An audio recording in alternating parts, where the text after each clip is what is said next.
ఉజ్జయాను కూడా దేవుడు రాజుగా నిలబెట్టుకున్నాడు. కాబట్టి ఒక మాట ఏంటంటే, తల్లిదండ్రులు తల్లికి పుట్టిన బిడ్డలు ఎంతమంది ఉన్నాయి, ఒక్కొక్కరు ఒక రకంగా ఉంటారు. నేను అవునా కదా, అందరు ఒకలాగా ఉండాలి అసలు. కానీ ఒక్కొక్కరు ఒక రకంగా డిఫరెంట్గా, వాళ్ళ క్యారెక్టర్స్ డిఫరెంట్గా ఉంటాయి.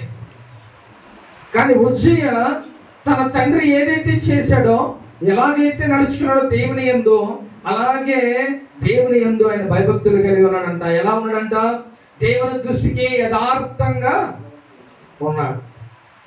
అంటే యథార్థంగా ప్రవర్తించాడు. ఆ రాజ్యములో ప్రజల పక్షాన అవ్వచ్చు, ఆ రాజ్యములో అవ్వచ్చు, దేవుడి యందు యథార్థంగా ప్రవర్తించాడు ఆయన. కాబట్టి ఇప్పుడు చాలా చక్కగా రాజ్యం ఎలా ఉంటుందండి, చాలా సంతోషంగా ఉంటుంది. చక్కగా దేవునిలో అందరూ ఎదుగుతారు. కాబట్టి ఆ రాజ్యం అంతా దేవుడు మంచిగా ఉంచాడు. కాబట్టి ఆయన ప్రవర్తన దేవుని దృష్టిలో ఎలాగో ఉందంట, యథార్థంగా ఉంది. చక్కగా మంచిగా 16 సంవత్సరాలకే రాజుని చేశాడు దేవుడు. ఆ యొక్క రాజ్యాన్ని నడిపిస్తున్నాడు. చక్కగా మంచిగా దేవునిలో ఉండి ఆయన యందు ఎలాగైతే భయభక్తులు కలిగి ఉన్నాడో తన తండ్రి, అలాగే ఈయన కూడా భయభక్తులు కలిగి జీవించాడంట. ప్రేమందేవుడు, హల్లెలూయా. కాబట్టి ఇక్కడ మాట జ్ఞాపకం చేసుకోండి, ఆయన యథార్థంగా దేవుని యందు ప్రవర్తించాడు. అంటే ఆయన బిహేవియర్ బాగుంది. ఈరోజు మనం కూడా మన యొక్క బిహేవియర్, అంటే మన ప్రవర్తన ఎలాగుంది దేవుని యందు ఒకసారి జ్ఞాపకం చేసుకో. అయితే దేవుని యందు ఆయన ప్రవర్తన బాగుంటే, ఇప్పుడు ఆయన మనందరం చూస్తున్నాడు దేవుడు.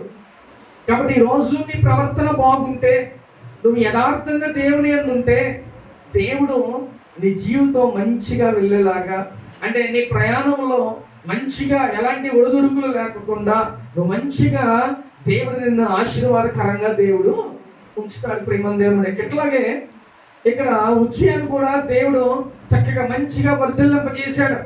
దేనికని? ఆయన యథార్థంగా ఉన్నాడు దేవుని యందు, యథార్థంగా ఆయన ప్రవర్తించాడు. ప్రేమందేవుడు, హల్లెలూయా. కాబట్టి చూద్దాం ఒకసారి 5వ వచనం చదువుదాం. దేవుని ప్రత్యక్షత విషయమందు తెలివి కలిగిన జకర్యా దినములలో అతడు దేవుని ఆశ్రయించెను. అతడు యెహోవాను ఆశ్రయించినంత కాలము దేవుడు అతన్ని వర్ధిల్లజేసెను. చాలు, హల్లెలూయా. ఏం చేశాడంట? దేవుడు వర్ధిల్లింపజేశాడు. అంటే ఒక విషయంలో కాదు, అన్ని విషయాల్లో దేవుడు అతన్ని వర్ధిల్లింపజేశాడు. దేనికో తెలుసా ప్రియమైన బిడ్డలారా, ఈరోజు నువ్వు కూడా వర్ధిల్లాలని అంటే నువ్వేం చేయాలి తెలుసా? దేవుని యందు నీ ప్రవర్తన జాగ్రత్తగా ఉండాలి. నువ్వు యథార్థంగా ఈ లోకములో జీవించాలి. అలా జీవిస్తే ఈ వ్యక్తే కాదు, మనల్ని కూడా దేవుడు వర్ధిల్లింపజేస్తాడు. ప్రియమైన దేవుని, ఆ వర్ధిల్లింపడం అంటే అన్ని విషయాల్లో, డబ్బులు అవ్వచ్చు, ఆరోగ్యం అవ్వచ్చు, లేకపోతే ఏదైనా సరే, నువ్వు దేవుని యందు యథార్థంగా ఉండి నీ ప్రవర్తనను జాగ్రత్తగా చూసుకుంటే దేవుడు ఏం చేస్తాడంట? నిన్ను వర్ధిల్లింపజేస్తాడు. ప్రియమైన దేవుని బిడ్డ, హల్లెలూయా. కాబట్టి ఇక్కడ చూడండి, అతడు యెహోవాను ఆశ్రయించినంత కాలము, మాట మీరు జ్ఞాపకం చేసుకోండి, యెహోవాను ఆశ్రయించినంత కాలము చక్కగా దేవుడు ఏం చేశాడంటే అతన్ని వర్ధిల్లి. ఈరోజు మనం కూడా దేవుణ్ణి అంటి పెట్టుకొని ఉండాలి, దేవుణ్ణి ఆశ్రయించి ఉండాలి, దేవుని మీద ఆధారపడి ఉండాలి. నువ్వు ఎక్కడికి వెళ్ళినా, ఏం చేసినా నువ్వు దేవునికి ముందు నువ్వు చెప్పి నువ్వు వెళ్ళాల్సిందే. దేవా, నేను పలానా ఊరు వెళ్తున్నా, నాకు కాపుదల ఇవ్వయా. ఎందుకంటే ఆయన కృప లేకపోతే నువ్వు ఊరు వెళ్ళి మళ్ళీ తిరిగి రావు, లేదా నువ్వు బయటికి వెళ్ళి మళ్ళీ తిరిగి రావు. అర్థమవుతుందా? ఒకసారి ప్రార్థనకి వెళ్ళేసి వస్తున్నాం, ఉయ్యూరులో వెళ్ళి వస్తుంటే గన్నవరం దాటి వచ్చాం. వస్తే ఇద్దరు భార్య భర్తలు మమ్మల్ని క్రాస్ చేసుకొని వెళ్ళారు. చక్కగా హ్యాపీగా నవ్వుకుంటా వెళ్తున్నారు. మమ్మల్ని క్రాస్ చేసి వెళ్ళిపోయారు. మేము మాట్లాడుకుంటూ వెళ్ళగా వెళ్తున్నాం. కొద్ది దూరం వెళ్ళిన తర్వాత చూస్తే యాక్సిడెంట్ అయింది. భార్య, లేడీ ఆమె మీద బస్సు ఎక్కేసింది. తల ఇక పుచ్చగా పగిలిపోయినట్టు పగిలిపోయింది. నా ముందే చక్కగా నవ్వుకుంటూ వెళ్తున్నా. మేము అలా చూసాము. కొంచెం దూరం వెళ్ళిన తర్వాత చూస్తే అలా జరిగింది. అది మరి ఎలా జరిగిందో సిచ్యువేషన్ తెలియదు, కానీ మా ముందే ఆ ప్రమాదం జరిగింది. కాబట్టి దేవుని కృప మనకి తోడుగా లేకపోతే మనం ఏదో అనుకుంటూ ఉంటాం, మనకి అన్ని ఆశీర్వాదం ఉంది, లేకపోతే ధనం ఉంది, బంగారం ఉంది, లేకపోతే ఆస్తులు అంతస్తులు అన్నీ ఉన్నాయి, కానీ తినటానికి నువ్వు ఉండాలి. అర్థమవుతుందా? వాటిని అనుభవించే ఆ యోగ్యత మనకు ఉండాలి, ఆ ఆయుష్ మనకు ఉండాలి. ప్రియమైన దేవుని బిడ్డ, కేవలం అది దేవుని కృప ఉంటేనే ప్రియమైన దేవుని బిడ్డలారా. ఈ లోకంలో మనం అది ఇది అని అనుకుంటా ఉంటాం, ఇవన్నీ ఏది కూడా శాశ్వతము కాదు. దేవుని కృప మనకు తోడుగా ఉంటే నువ్వు జీవించే జీవితం, నువ్వు జీవించే కాలం అంతా ఎలా ఉంటుందంటే దేవుడు నిన్ను వర్ధిల్లింప చేస్తాడు, నీకు క్షేమాన్ని దేవుడు అనుగ్రహిస్తాడు. అంతేగాని ఏదో నా బలం, నా శక్తి, నా జ్ఞానం అని నువ్వు అనుకుంటా ఉంటావు, అది చాలా పొరపాటు. ఎందుకంటే దేవుడు ఒక్కసారి చూస్తే మనం బ్లెస్ అవుతాం, ఒక్కసారి చూసినా ఆయన కోపంతో మనం వెంటనే మన పని అయిపోయినట్టు. ఎంత మన యొక్క జీవితం ఏంటంటే నీటి బుడగ లాంటి, అలా చూస్తాం బుడగ అంతసేపు ఉంటుందా? మనం కూడా అంతే ప్రేమ దేవుని బిడ్డలారా. ఏదో మనం ఆరోగ్యంగా ఉన్నాము అని అనుకుంటా ఉంటాం. దేవుని కృప ఆయన ఇస్తేనే మనకి బలం, ఆయన ఇస్తేనే మనకు ఆయుష్, ఆయనకి ఇస్తేనే మనకి క్షేమం. ప్రేమ దేవుని బిడ్డ, కాబట్టి ఆయన ఏం చెప్తున్నాడు? అతడు యెహోవాను ఆశ్రయించినంత కాలము, అర్థమవుతుందా? ఆయన్ని ఆశ్రయించిన అంత కాలము కూడా ఆయన ఎలా ఉన్నాడంట? దేవుడు అతన్ని వర్ధిల్లింప చేశాడు. చిన్న ఏజ్, 16 సంవత్సరాలకే రాజు అయ్యాడు. అయినా కూడా జ్ఞానము కలిగి దేవుడు వాళ్ళ తండ్రి ఏదైతే చేశాడో అదే అలాగే చక్కగా దేవునిలో ఆయన కొనసాగిపోతున్నాడు. చక్కగా తన ప్రజలను నడిపిస్తున్నాడు, దేవుడికి కావాల్సిన జ్ఞానాన్ని ఇస్తున్నాడు, అతన్ని వర్ధిల్లింపజేస్తున్నాడు. చక్కగా దేవుడు ఆయనకు తోడుగా ఉండబట్టి క్షేమంగా ఆయన వెళ్తున్నాడు. ప్రియమైన దేవుని బిడ్డలారా, హల్లెలూయా. కాబట్టి ఇక్కడ మొట్టమొదటిగా ఆయనకున్న లక్షణం ఏంటంటే దేవుని యందు యథార్థంగా ఆయన ప్రవర్తించడం. అర్థమవుతుందా? మొట్టమొదటిగా దేవుని యందు ఆ యొక్క ఉజ్జియా యథార్థవంతుడుగా ఉన్నాడు. రెండవదిగా ఎలా ఉన్నాడంట? ఆయన్ని దేవుణ్ణి ఆశ్రయించటం మూలాన ఆయన ఏమవుతున్నాడంట? వర్ధిల్లింపుతాడంట. కాబట్టి ఇదికున్న ప్రత్యేకమైన గుణ లక్షణాలు మనం చూస్తున్నాం ప్రేమ దేవుని మీద. మొట్టమొదటిగా దేవుణ్ణి ఆయన ఆశ్రయించాడు, అలాగే దేవుని యందు ఆయన దృష్టికి యథార్థంగా ఆయన ఉన్నాడు. ఇలా మంచిగా ఉంటే దేవుడు ఏం చేస్తాడంట? వర్ధిల్లింపజేస్తాడు. ఏ అవసరతలు ఉంటే అవసరతలు మనకి తీరుస్తూ ఉంటాడు ప్రియమైన దేవుని బిడ్డ. కాబట్టి దేవుని ఆశ్రయించు, దేవుని యథార్థంగా బ్రతుకు, దేవుని యందు చక్కని మార్గములో నువ్వు జీవించు. దేవుడు నువ్వు వెళ్ళే జర్నీలో, నీ ఆత్మీయ జీవితంలో దేవుడు నిన్ను ఏం చేస్తాడు తెలుసా? ఒక స్టెప్ బై స్టెప్ దేవుడు నిన్ను అంచెలంచెలుగా తీసుకెళ్తాడు. ఆర్థికంగా అవ్వచ్చు, ఆత్మీకంగా అవ్వచ్చు, ప్రతి విషయంలో దేవుడు నిన్ను స్టెప్ బై స్టెప్ దేవుడు నిన్ను ఆశీర్వదిస్తాడు ప్రేమ దేవుడు. ఇక్కడ ఈ యొక్క ఉజ్జీని కూడా ఏం చేశాడంట?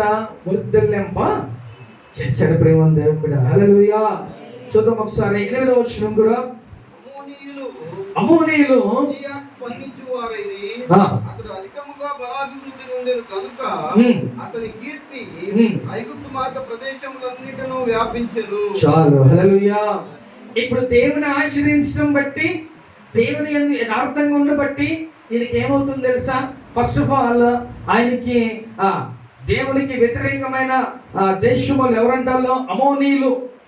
ఈ అమోనీయుల రాజు ఆ యొక్క దేశములంతా ఆయనకి పన్ను కడతాం స్టార్ట్ చేశారు. ఎందుకని? ఆయనకి భయపడి ఆ రాజ్యం వర్ధిల్లుతుందని చెప్పి ఏం చేస్తానంట? అమోనీయులు ఉజ్జియా రాజుకి పన్ను కడతాం మొదలుపెట్టి. ఇప్పుడు పన్ను కడితే ఆ యొక్క ఉజ్జియాకి ఏమైంది? తన యొక్క రాజ్యం అంతా డెవలప్ అయింది. డబ్బులు ఉంటేనే కదా ఇప్పుడు మనకి పథకాలు ఇస్తున్నారు, డబ్బులు ఉంటేనా? అవునా కదా? మన రాజ్యంలో డబ్బులు ఉంటేనే పెన్షన్లో లేకపోతే ఇంకొకటి రాజు ఇస్తాడు. అలాంటిది ఈ యొక్క ఉజ్జీ కూడా ఏమైందంట? అమోనీయుల దేశములంతా ఈయనకి భయపడి చక్కగా పన్ను కడతాం మొదలు పెట్టారు. అప్పుడు చక్కగా ఆయన ధననిధి ఏమవుతుందంట? ఆశీర్వదించుకుని ఆయన ఆ రాజ్యంలో ఏదైనా చేయొచ్చు, ఎలాగైనా ఉండొచ్చు ప్రియమైన దేవుని బిడ్డ. కాబట్టి ఉజ్జియా ఇప్పుడు ఆర్థికంగా దేవుడు బలాభివృద్ధి చేశాడు. రెండవదిగా ఇంకొకటి ఏంటంట, అతని కీర్తి ఐగుప్తు మార్గ ప్రదేశం అంతటను. ఇప్పుడు దేవుడు డబ్బులు ఇచ్చాడు అతనికి, అలాగే మంచి పేరును కూడా దేవుడు ఇచ్చాడు. తన పేరుని ఆ యూదా దేశం అంతా, ఇజ్రాయెల్ దేశం అంతా తన పేరు వ్యాప్తి చెందించాడు ప్రేమ దేవుని బిడ్డ. హల్లెలూయా. మనం కూడా మన పేరు అనేక మంది అనుకోవాలి, లేకపోతే నేను అలాగా నేను ఇలాగా అని అనుకోవాలంటే మనిషిగా మనకున్న లక్షణాలు కొన్ని అలా ఉంటాయి. మంచిదే, నువ్వు మంచిగా ఉన్నావు అనుకో, నీ గురించి అనేక మంది మంచిగా అనుకుంటారు. వాళ్ళు చెడుగా ఉంటే చెడుగా కూడా అనుకుంటారు కదా. కాబట్టి ఈరోజు నీకు మంచి పేరు ఉండాలని అంటే, నీ పేరును వెలుదిశలో వ్యాపింప చేయాలనంటే నువ్వు దేవుని యందు యథార్థంగా జీవించాలి ప్రేమ దేవుని బిడ్డ. హల్లెలూయా. కాబట్టి ఈ ఉజ్జియా ఫస్ట్ ఎలాగంట 16 సంవత్సరాలకే రాజు అయ్యాడు. తర్వాత దేవుని యందు యథార్థంగా ఉన్నాడు, ఇంకా దేవుణ్ణి ఆశ్రయించి ఎలాగే అంట వర్ధిల్లాడు. మూడవదిగా ఆయనకి దేవుడు బలాభివృద్ధి అంటే ధనాన్ని ఇచ్చాడు దేవుడు. అలాగే ఇంకొకటి ఆయన కీర్తిని ఆ యొక్క దేశం అంతా వ్యాప్తి చేశాడు ప్రేమ. ఇప్పుడు దేవుని ఆశ్రయించిన వ్యక్తి ఉజ్జియా. ఈరోజు దేవుని నువ్వు కూడా ఆశ్రయించామనుకో, నీకు కూడా ఏమొస్తుంది? ఏమంటే ఉజ్జియాకు వచ్చినట్టుగా నీకు దేవుడు ఏం చేస్తాడో డబ్బులు ఇస్తాడు, నీ కీర్తిని వ్యాపింప చేస్తాడు, నీ పేరుని నలుదిశలా వ్యాపింప చేస్తాడు. చక్కగా దేవుడు మంచిగా నీకు ఆరోగ్యాన్ని, దేవుడు బలాభివృద్ధిని దేవుడు నీకు అనుగ్రహిస్తాడు ప్రేమ దేవుని బిడ్డ. హల్లెలూయా. ఈయన దేవుణ్ణి ఆశ్రయించబట్టే ఈయనకి ధనమైన, ఆరోగ్యమైన, లేకపోతే క్షేమమైన ఏదైనా కలిగి ఉన్నాయి. అదే ఒకవేళ దేవుణ్ణి విడిచిపెట్టున్నట్టయితే దేవుడు ఆశీర్వదిస్తాడా? దేవునికి దూరంగా ఉండి చూడండి, దేవునిలో ఉండే ఆశీర్వాదం లేకపోతే దేవునికి వ్యతిరేకంగా ఉంటే ఎలాంటిది ఉంటుందో అది మనకే అర్థమైపోద్ది. దేవునికి దూరంగా ఉండి ఏమీ చేయలేం ప్రేమ దేవుని బిడ్డ. దేవునికి దగ్గరగా ఉంటేనే దేవుడు నిన్ను ఆశీర్వదిస్తాడు ప్రేమ దేవుడు, నిన్ను వర్ధిల్లింపజేస్తాడు.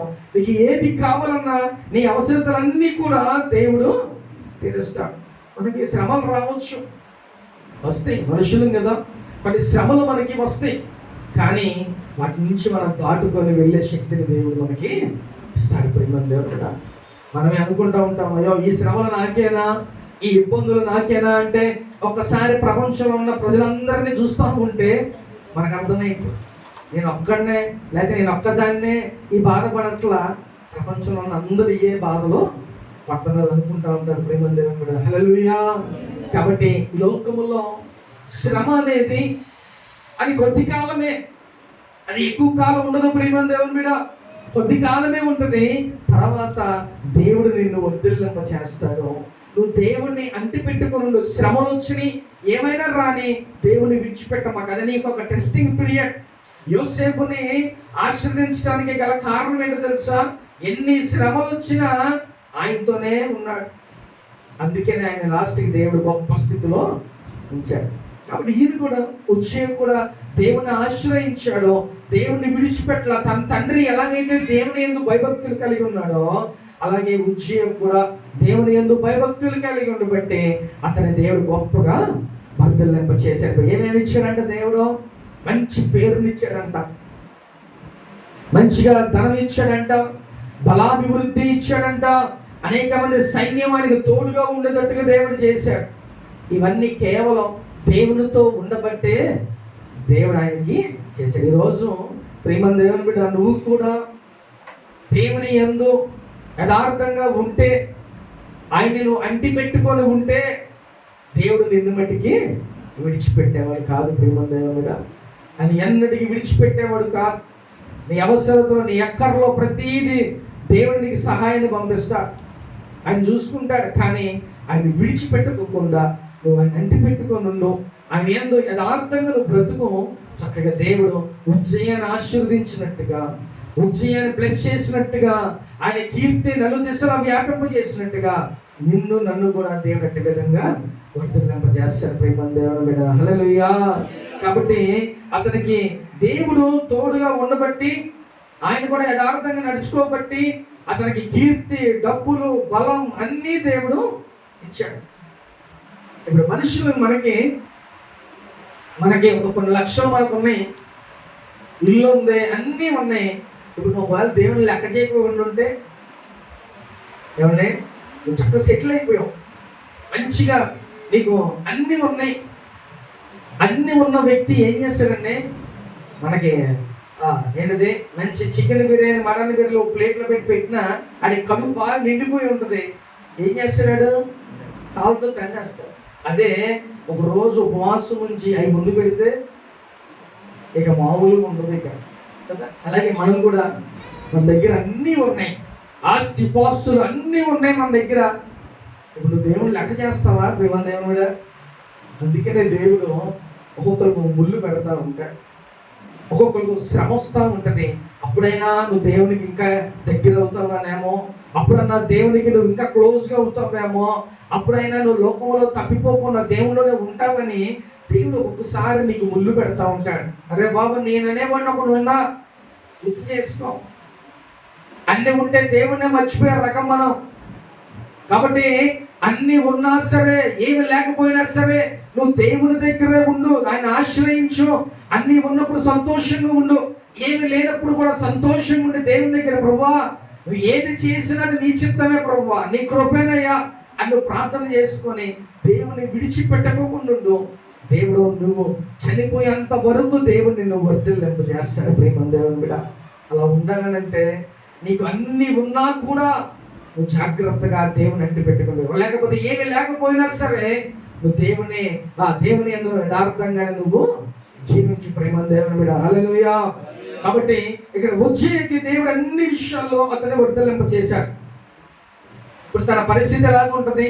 మనుషులేం కదా, అన్నీ ఉన్నాయి అనుకో, అందరు కాదులేని మనందరం మంచోళ్ళమే. కొంతమంది ఏం చేస్తారంటే అన్నీ ఉంటే వాడు చెప్పేది ఏంటి, లేకపోతే వీడు చెప్పేది ఏంటి అనే స్థితికి. ఎందుకంటే ఈ రోజులు ఎలా అయిపోయినాయి అంటే, మా చిన్నప్పుడైతే ప్రేమలు ఉండేవి బాగా, అన్ని ఇల్లు కలిసి ఉండేవి.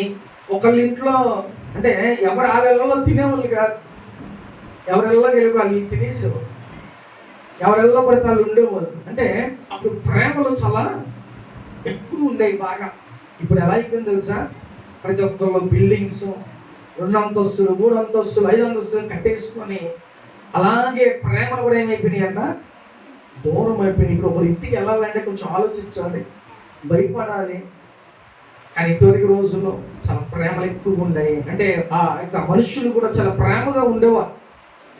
ఇప్పుడు స్థిరపడిపోయి ఏమైపోయిందంటే ఆ ప్రేమలు చాలా దూరం అయిపోయినాయి. ఇప్పుడు మన దేవుని బిడ్డలారా, ఇప్పుడు అన్నీ ఉన్న మనకి ఒక్కొక్కసారి కళ్ళు ఎక్కడికి వస్తే ఎక్కడికి వచ్చేస్తాయి. ఇక నాకేంటి లేదు, నాకు తిరిగి లేదు అని అనుకుంటా ఉంటాం. ఇక్కడ ఉజ్జీయ పరిస్థితి కూడా అలాగే అయిపోయింది. ప్రేమ దేవుడు ఆయన స్థిరపడ్డాడు, దేవుడు అన్నీ ఇచ్చాడు. ఎందుకని ఇచ్చాడు?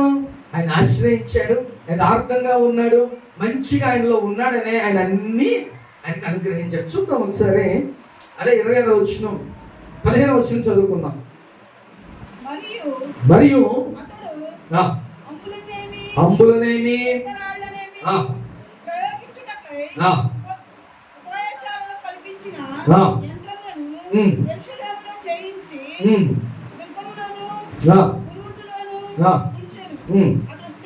అతడు స్థిరపడు వరకు అతనికి ఆశ్చర్యకరమైన సహాయము కలిగను గనుక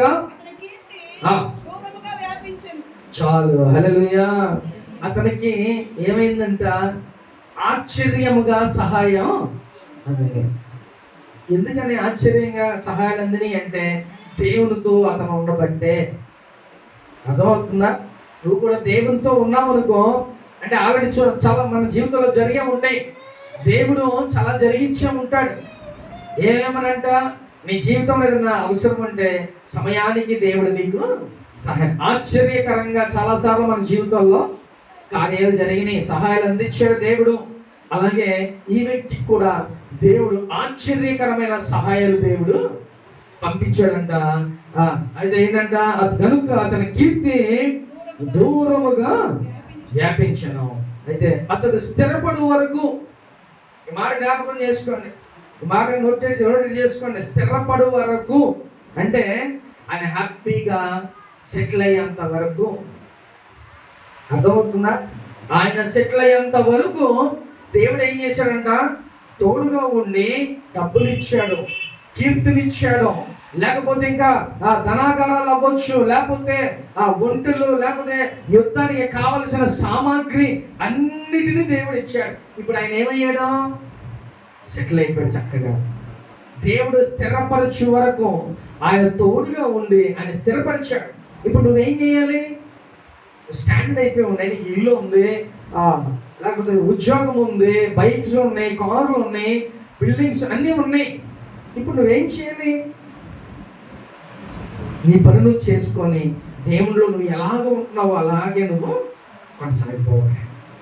అంటే ఎందుకని సెటిల్ అయిపోయావు. ఇప్పుడు మనకేమైనా ఒక కొరత ఉంది, ఆ కొరత కోసం ఏం చేస్తాం, దేవుని దగ్గరికి వచ్చి ప్రార్థన చేస్తాం, మొరపెడతాం, ఏడుస్తాం దేవుని దగ్గర. అది తీరేంత వరకు ఆయన విడిచిపెట్టాం. అలాగే ఇప్పుడు నీకు అన్నీ ఉన్నాయి, ఇప్పుడు నువ్వు దేవుణ్ణి ఏం చేయాలి తెలుసా, దేవా ఇవన్నీ ఇచ్చావు, నీకు స్తోత్రములు ప్రభువా అని ఇంకా అలాగే బలంగా వెళ్ళిపోవాలి. కానీ ఇక్కడ ఉజ్జయి కూడా ఆయన సెటిల్ అయ్యేంత వరకు, ఆయన స్థిరపరచు వరకు దేవుడు అన్నీ ఆయనకి ఇచ్చాడు. ఇప్పుడు చక్కగా ఆయన స్థిరపడిపోయాడు, ఆయన హ్యాపీగా ఉన్నాడు. అయితే ఏమైందో తెలుసా, గర్వం వచ్చేసిందంట ఆయనకి. అర్థమవుతుందా? అన్నీ వచ్చేసినాయి. అన్నీ వచ్చేంత వరకు దేవునితో యథార్థంగా ఉన్నాడు, అన్నీ ఉన్నాయి, చక్కగా సెటిల్ అయిపోయాడు. కానీ ఇప్పుడు ఏమైపోయిందంటే ఆయనకి గర్వం వచ్చేసింది. ప్రేమ దేవుని బిడ్డలారా, చూద్దాం ఒకసారి 16వ వచనం చూద్దాం. ఇప్పుడు చూడండి ఒకసారి, స్థిరపడిన తర్వాత, స్థిరపడిపోయాడు, సెటిల్ అయిపోయాడు హ్యాపీగా. రాజ్యం అంటూ ఒక స్టాండర్డ్ లో ఉంది. కానీ తర్వాత ఏమైంది చూద్దాం. అతడు మనస్సున గర్వించి చెడిపోయెను. అతడు ధూపపీఠము మీద ధూపము వేయుటకై యెహోవా మందిరంలో ప్రవేశించి తన దేవుడైన యెహోవా మీద ద్రోహము చేయగా, యాజకుడైన అజర్యాయు అతనితో కూడా ధైర్యవంతులైన యెహోవా యాజకులు 80 మంది అతని వెంబడి లోపలికి పోయిరి. వారు రాజైన ఉజ్జియాను ఎదిరించి, ఉజ్జియా, యెహోవాకు ధూపము వేయుటకై ప్రతిష్ఠింపబడిన అహరోను సంతతి వారైన యాజకుల పనియే గాని నీ పని కాదు. పరిశుద్ధ స్థలములో నుండి బయటికి పొమ్ము, నీవు ద్రోహం చేసి ఉన్నావు. దేవుడైన యెహోవా సన్నిధిని ఇది నీకు ఘనత కలుగ చేయదని చెప్పగా, ఇక్కడ ఈయనకి గర్వం వచ్చి ఈయన ఏం చేస్తున్నాడంటే, ఇక ఏది చేసినా నాకేంటట్టు, ఏది చేసినా నన్ను ఎవరు అడుగుతాడు అంటే ఇది వచ్చేసింది గర్వం. ఆడు మంచిగా సెటిల్ అయిపోయాడు. సెటిల్ అయినంత వరకు దేవుడు తోడుగా ఉన్నాడు, స్థిరపరచబడ్డాడు, సెటిల్ అయిపోయాడు. కానీ ఇప్పుడు ఏమైపోయిందంట, తనలో గర్వం వచ్చింది, గర్వమైన మనస్సు వచ్చేసింది. నేను ఏం చేస్తే నాకేంటి అడ్డు, ఇక్కడ నేను ఏం చేస్తే ఇక్కడ నాకేంటి, నన్ను అడిగే వాళ్ళు ఎవరున్నారు అని అనుకుని గర్వం వచ్చేసి ఏం చేశాడు తెలుసా, ఆ దేవాలయంలోకి, దేవుని ఆలయంలోకి వెళ్ళిపోయి ఆయనే ధూపం వేసేస్తున్నాడు. అంటే ఇక్కడ కొన్ని అంటే ఒక విషయం ఏంటంటే, ఎవరు చేయాల్సిన పని ఆడే చేయాలి, అవునా కదా? ఎవరు చేయాల్సింది ఆ పని చేయాలి. ప్రసాద్ కమ్ము కొడుతున్నారు, ఇంకొకరు కొడితే ఎందుకంటే వాళ్ళకి రాదు, ప్రసాద్ కొడితే ఓకే సూపర్గా ఉంటుంది. అలాగే ఎవరు చేయాలో వాళ్ళే చేయాలి. ప్రేమ దేవుని బిడ్డలారా, ఇక్కడ ధూపం దేవాలయంలో, మందిరంలో ధూపం వేయాల్సిన పని ఎవరిదండి? దేవుడు ఎవరికి అప్పచెప్పాడు? యాజకులకి, సేవకులకి దేవుడు అప్పచెప్పాడు. ఇప్పుడేమో కానీ ఆ రోజులు చాలా కఠినం. అందుకే ఏం పనిష్మెంట్ వచ్చింది తెలుసు ఉజ్జయికి? ఆయన వెళ్ళి ధూపం వేస్తానంటే యాజకులు వేసేదేంటి, నేనే ధూపం వేస్తానని ఆయన వెళ్ళి ధూపం వేసేస్తాడంట. అయితే ఎవరంట, అజర్య అనే ఒక ప్రవక్త, అలాగే అక్కడ ఉన్న యాజకులు 80 మంది దాకా, వీళ్ళందరూ వెళ్ళి ధైర్యంగా వెళ్ళి ఆయన్ని చెప్పారంట, నువ్వు చేసేది కరెక్ట్ కాదు, ఆ పని చేయాల్సింది మేము, నువ్వు కాదయ్యా అంటే వాళ్ళ మీద కోపగించుకున్నాడంట, వాళ్ళ మీద అరిశాడంట. ఆయన ఏదైనా చేయొచ్చు, రాజు కదా, అవసరమైతే చంపనన్నా చంపేయచ్చు, రాజు ఆయన ఇష్టం. కాబట్టి ఇక్కడ ఆయన ఏం చేశాడంటే ఆ యొక్క యాజకులు ఎప్పుడైతే మాట అన్నారో ఆ మాటకి ఆయనకి కోపం వచ్చేసిందంట. చదువు ఒకసారి 19 వచ్చిన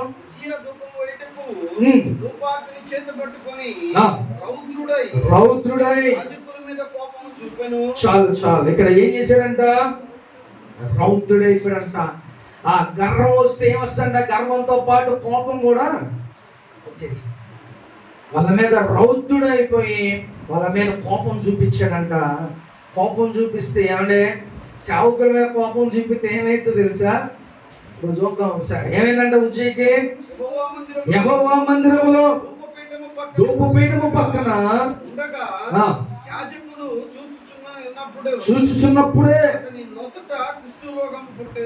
చాలు. హల్లెలూయా. ఏమంటే గర్వం తలకెక్కితే ఏమంటారు ఈ లోకంలో ఒక సామెత ఉంటుంది, అది నాశనానికి ముందు గర్వం. నువ్వు నాశనం అవుతున్నావంటే దానికి సూచన ఏంటో తెలుసా? గర్వం ఉంది. అర్థమవుతుందా? గర్వం ఉంటే వెనకాలే మనకి ఎప్పుడు నేను లేకపోతే నా వల్ల ఇవన్నీ అవుతు ప్రేమ దేవుడి మీద. మనం ఎంత ఉన్నా మనం ఒదిగే ఉండాలని దేవుడు మాట్లాడుతున్నాడు. తగ్గించుకుంటే నువ్వు హెచ్చరించబడతావు. ఇక్కడ సేవకుల్ని ఎదిరించి సేవకుల మీద కోపపడి సేవకుల్ని ఏదో చేసేద్దామని చూశాడు. ఏమైందంట, ఆ దేవుని మందిరములో ఉన్నప్పుడే ఏమైందంట, కుష్ఠరోగం వచ్చేసింది స్పాట్గా. ఇలాగా చాలా చూసాం ప్రేమ దేవుని బిడ్డలుగా, సేవకుల మీద అనటం. నా జీవితంలో నేను చాలా చూసాను, చాలా ఎఫెక్ట్స్. అంటే అందరి మీద కాదు కానీ బాగా అభిషేకం కలిగిన వ్యక్తుల మీద మనం అన్నామా అది వెంటనే మనకి చూపించేస్తుంది. అదవుతుందా? అందుకనే దేవుని యందు సేవకుల యందు మనం ఎలా ఉండాలి? భయభక్తులు కలిగి ఉండాలి. అదవుతుందా? కాబట్టి చాలా మంది సేవకుల మీద కోపం, సేవకుల మీద ద్వేషం పెట్టుకొని ఎలా పడితే అలా మాట్లాడడం చేస్తే దేవుడు చాలా దేవుడు కార్యాలు చేశాడు, వాళ్ళకి తెలిసేలాగా దేవుడు చేశాడు. ఇక్కడ ఈయన కూడా రౌద్రుడు అయిపోయాడంట. ఎవరంటే యాజకులు, దేవుడిని ఆరాధన చేసే వాళ్ళు, యాజకులు. వాళ్ళు దేవుడు అభిషేకించి వాళ్ళు నిలబెట్టుకున్న వ్యక్తులు ఆయన వెళ్ళిపోయి ధూపం వేయటం ఇవన్నీ చేయటం మూలనంటే నేనే ఈ రాజ్యం అంతా నాది, నేను సెటిల్ అయిపోయా, నేను ఏం చేస్తే రాజ్యంలో అని అనుకున్నాడు. ఎవరితో పెట్టుకోకూడదు, వాళ్ళతోనే పెట్టుకున్నాడు. ఏమైందో తెలుసా? నొసట మీద కుష్ఠరోగం. అప్పుడే ఆ మందిరంలో ఉండి ఆయన కోపగించుకున్న క్షణములోనే కుష్ఠరోగం వచ్చేసింది. మోషేను కూడా తన యొక్క మిరియామి అహరోను కూడా గుడారంలో ఉండి అనుకుంటున్నారంట, ఏంటి ఆడానా, మేము కాదా దేవుని పని చేయట్లేదా అని చెప్పి గొడవ పెద్ద ఇదా, ఆడుతానే మాట్లాడదా, మాతో మాట్లాడ్డా దేవుడు మాట్లాడుతున్నాడుగా అంటే వాళ్ళు ఏమైపోయింది, గర్వం వచ్చి అభిషేకం కలిగిన మోషే మీద ఎలా పడితే అలా మాట్లాడుకున్నారంట.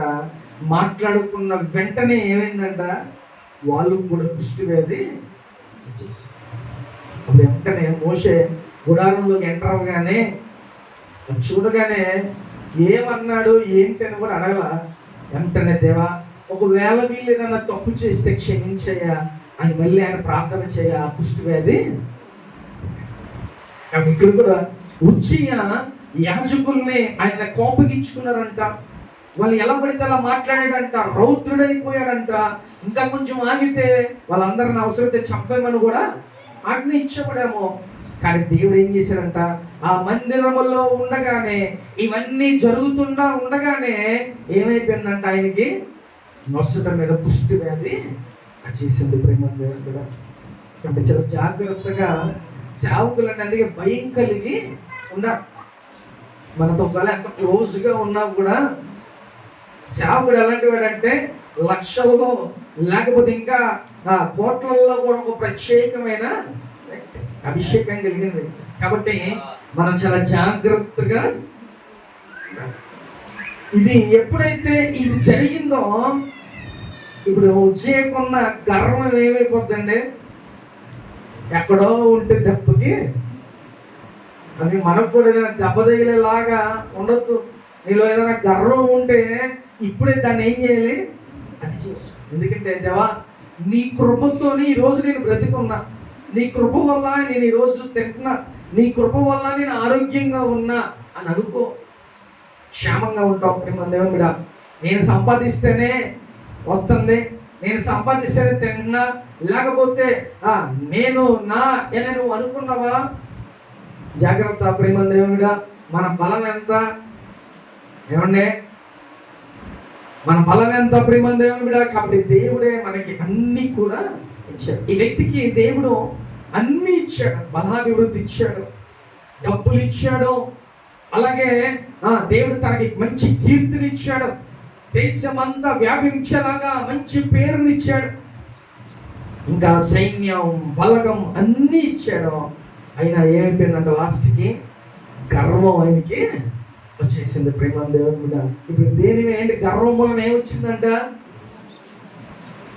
శిక్ష వచ్చేసింది. ప్రేమ దేవుని మీద నొసటి మీద కుష్టి వ్యాధి వచ్చేసింది. కాబట్టి ఇక ఆయన కుష్టి వ్యాధితోనే ఆఖరికి చనిపోయేంత వరకు ఇంక అలాగే. ఇంకో విషయం ఏంటంటే, రోజుల్లో కుష్టి వ్యాధి వస్తే సపరేట్గా ఒక ఐసోలేషన్ మీన్స్ మనకి కరోనా వచ్చినప్పుడు ఐసోలేషన్లో 14 రోజుల పాటు పెట్టేశారు కదా. అలాగే ఆ రోజుల్లో అదొక అంటువ్యాధి అని భయపడి వాళ్ళు ఏం చేశారు తెలుసా, ఇటు రాజు అవనే లేకపోతే ఇంకొకటి అవనే, ఎవరికైనా రోగం ఒకటేగా, కుష్టి వ్యాధి లాగానే ఆ రాజ్యంలో ఒక రూమ్లో ఆయన్ని ఇచ్చేశారు. రాజు ఒక సింహాసనం ఏమైపోయింది, నీకున్న డబ్బు ఏమైపోయింది, నీకున్న ధనం ఏమైపోయింది, నీకున్న కీర్తి పేరు ప్రఖ్యాతలు అన్నీ కూడా పోయినాయి. కాబట్టి ఎవరితో పెట్టుకోకూడదో వాళ్ళతో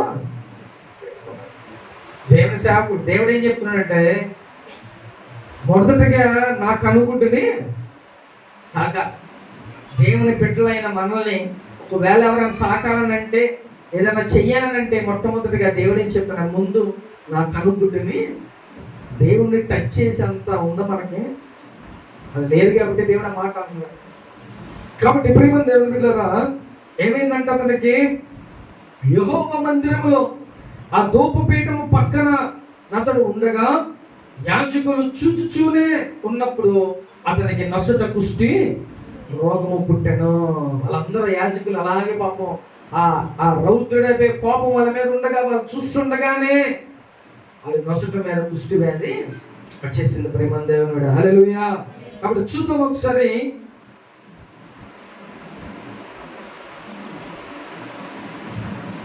ఇరవై 21వ వచనంలో చదువుకున్నాం. తన మరణ దినము వరకు యెహోవా మందిరంలోనికి పోకుండా ప్రత్యేకింపబడిన కనుక అతడు ప్రత్యేకముగా ఒక ఇంటిలో నివసించెను. అతని కుమారుడైన యోతాము రాజు ఇంటి వారికి అధిపతి అయి దేశ జనులకు న్యాయము తీర్చుచుండెను. చాలు హల్లెలూయా. ఏమైపోయాడంటే ఉజ్జియా ప్రత్యేకంగా ఒక గృహము పెట్టేశారంట, చనిపోయేంత వరకు అది తగ్గలా ప్రేమ దేవుడుగా. కాబట్టి దేవుడు మనల్ని బ్లెస్ చేసినప్పుడు, దేవుడు మనల్ని ఆశీర్వదించినప్పుడు నువ్వు జాగ్రత్తగా తగ్గించుకొని ఉండాలి. ఏమి లేనప్పుడు మనం ఎలా ఉంటాం, అన్నీ ఉన్నప్పుడు కూడా నువ్వు అలాగే ఉండు. అర్థమవుతుందా? ఏమి లేనప్పుడు మనం ఎలాగ ఉంటాం, వచ్చినప్పుడు కూడా అలాగే ఉండు. నీలో గర్వం రాను మాకు ప్రేమ దేవుని బిడ్డ. దేవుడు నిన్ను స్థిరపరుస్తాడు, అన్నీ ఇస్తాడు, నీకు బలాన్ని ఇస్తాడు, ధనాన్ని ఇస్తాడు, లేకపోతే పేరుని ప్రఖ్యాతులు ఇస్తాడు. లేనప్పుడు నువ్వు ఎలా ఉన్నావో వచ్చినప్పుడు కూడా నువ్వు అలాగే ఉండు. ఇంకా ఇంకా అంతకంతకి నువ్వు దేవుడు నిన్ను వర్ధిల్లింప చేస్తాడు. లేదు వచ్చిన తర్వాత, లేకపోతే మన దగ్గర డబ్బు, హోదా, పరపతి అన్నీ వచ్చినప్పుడు నీలో గర్వం కానీ వచ్చేస్తే మళ్ళీ దేవుడు ఏదో ఒకటి ఇలా పెట్టినట్టు ఉచ్చేకి పెట్టినట్టు పెట్టేస్తారు. ప్రేమ దేవుడు కూడా జాగ్రత్త.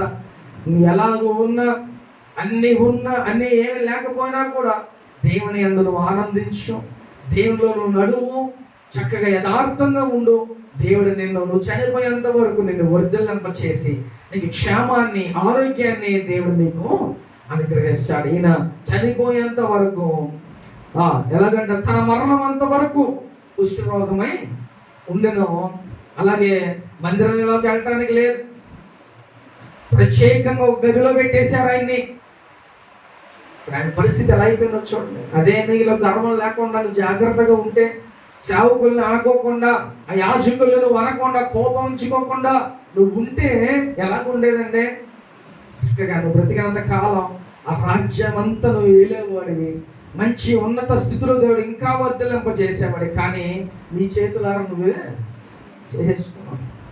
ఇప్పుడు ఏమైపోయిందంట, ప్రత్యేక ఒక గదిలో పెట్టేశారు. చనిపోయేంత వరకు కుష్ఠరోగం అలాగే ఉంది, ఒక గదిలో ప్రత్యేకంగా పెట్టేశారు. అయితే చూద్దాము, 23వ వచనం కూడా చదువుదాం.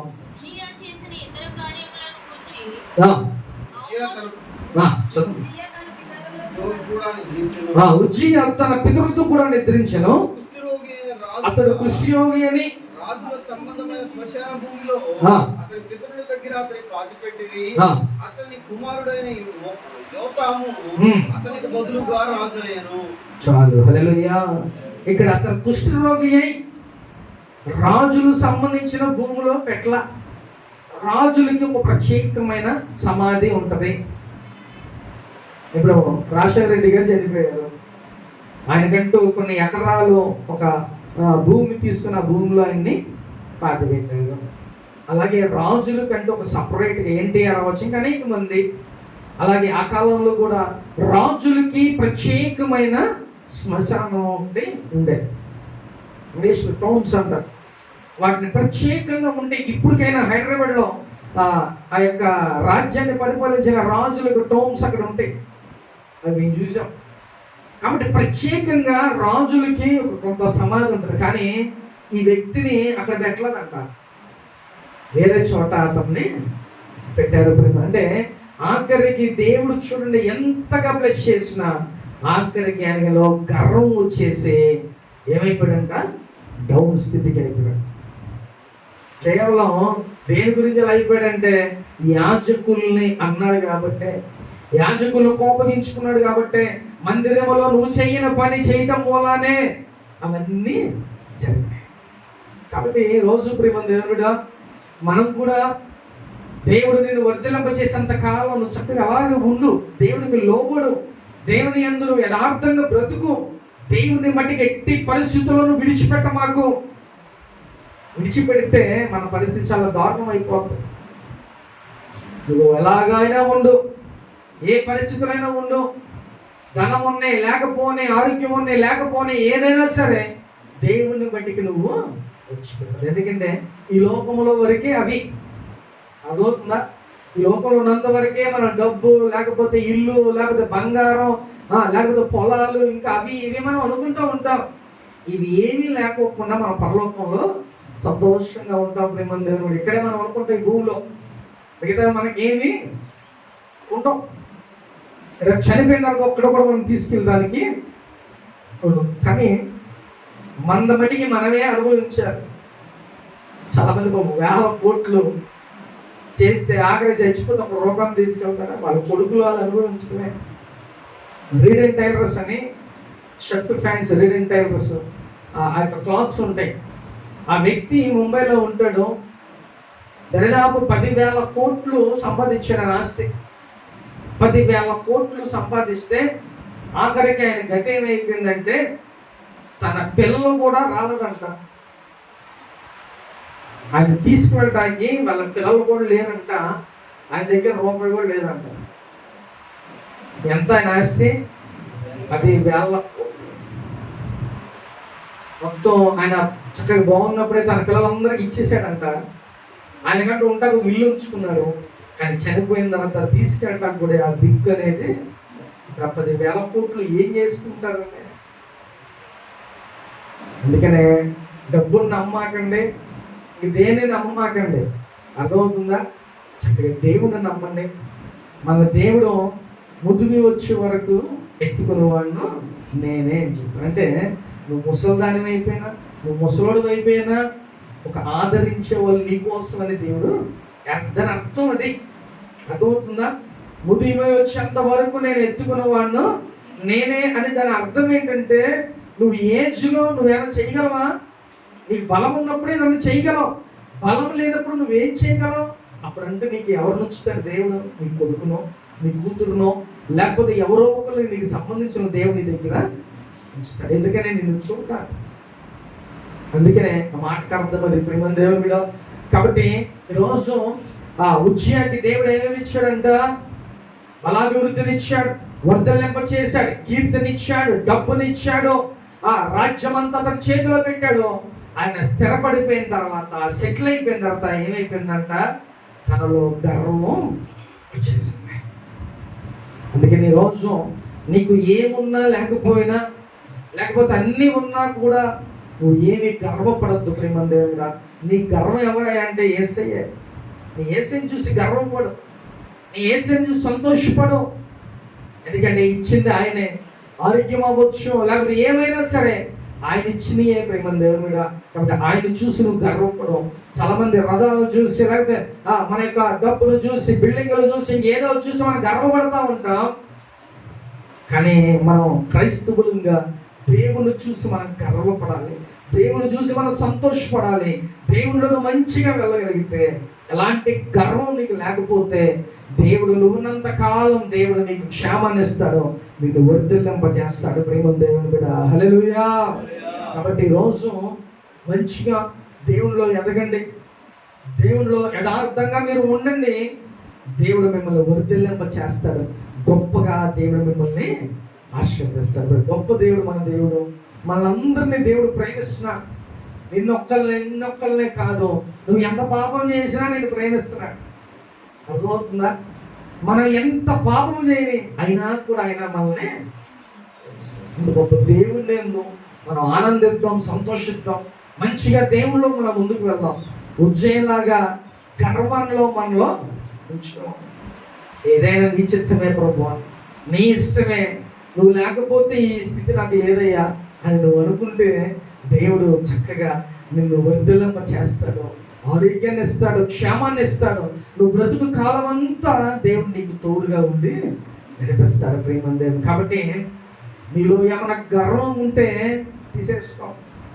నేను లేకపోతే నాకేంటి, నన్ను ఎవరేమంటారు, ఏం చేస్తారు అని ఏమైనా ఉంటే ఆలోచనలు తీసేసుకో మైండ్లో నుంచి.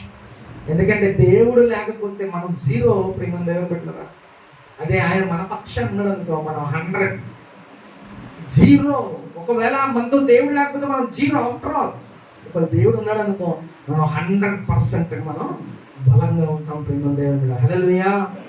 ఈరోజు దేవుడు వచ్చే ద్వారా మనకి ఏం తెలియజేస్తాడంటే, దేవుడితో ఉండు, దేవుడు నిన్ను ఆశీర్వదిస్తాడు. ఒకవేళ దేవుడు ఆశీర్వదించిన తర్వాత నువ్వు గర్వించు మాకు, వచ్చినా కూడా ఆశీర్వదించబడినా కూడా దేవునిలో ఉండు, చక్కగా దేవుని నిన్ను వర్ధిల్లింప చేస్తాడు ప్రేమ దేవుని బిడ్డ. హల్లెలూయా. ఆత్మ చెంచిన మాట చెప్పబడి వినుగాక. ఆమేన్. మోకరించండి, ప్రార్థన చేసుకుందాం.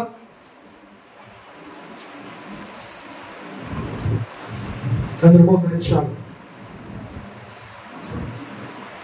ప్రేమ దేవుని బిడ్డలుగా ఇప్పటి వరకు దేవుడు మనతో మాట్లాడు. ఉజ్జయ అనే రాజుని ఈరోజు దేవుడు మన ముందు ఉంచాడు. దేవుడు మన ముందు ఉంచాడు ప్రేమ దేవుని బిడ్డ. ఒకసారి జ్ఞాపకం చేసుకో. నీకు అంత